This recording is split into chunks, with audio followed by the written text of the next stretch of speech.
במצב שטבעת החנק מתהדקת סביבנו יותר ויותר,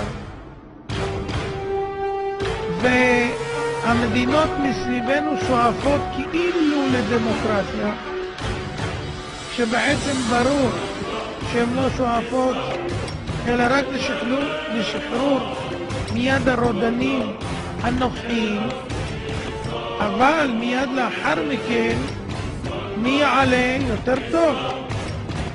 הרי גם אלה שבאו החליפו אחרים שהיו עריצים. סאדאת החליף את נאצר ומובארק החליף את סאדאת, אבל כל אחד נתקע כמה שיותר. שם חיסלו את שניהם, אז הם לא נשארו הרבה זמן. אבל פה שלא חיסלו, נשארו הרבה זמן, אף אחד לא מתכוון, והם התכוונו גם להעביר את זה לילדים. בקיצורו של דבר, מה שמתברר יהודים יקרים, שהמצב מסביבנו רועש ורועש. אם חשבתם שזה מהפכות, שהמהפכות הן רק בתוך המדינות האלה ואנחנו מסתכלים מן הצד, אז תדעו לכם שאם השלטונות יתחלפו ויהיו אסלאמיסטים, אנחנו נהיה בבעיה רצינית. מי זוכר שפעם אני אמרתי שמה יקרה אם יחליטו מיליונים לצעוד לכיוון ישראל?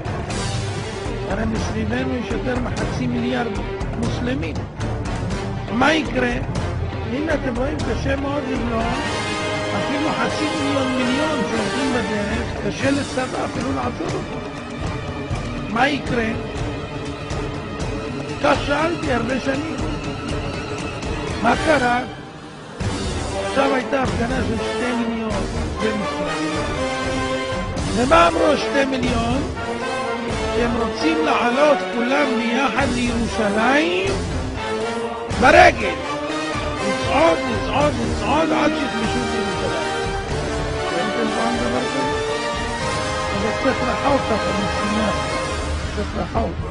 ומה אם זה יהיה פה מקרוב? מהגדה והלאה? מה יקרה? בואו נראה איך זה נראה. בבקשה. מה הם אומרים? מוות לישראל, מוות לישראל, על מות לישראל, על מות לישראל.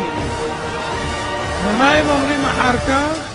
לעלות ולכבוש את ירושלים. תודה. אז זה פתיח.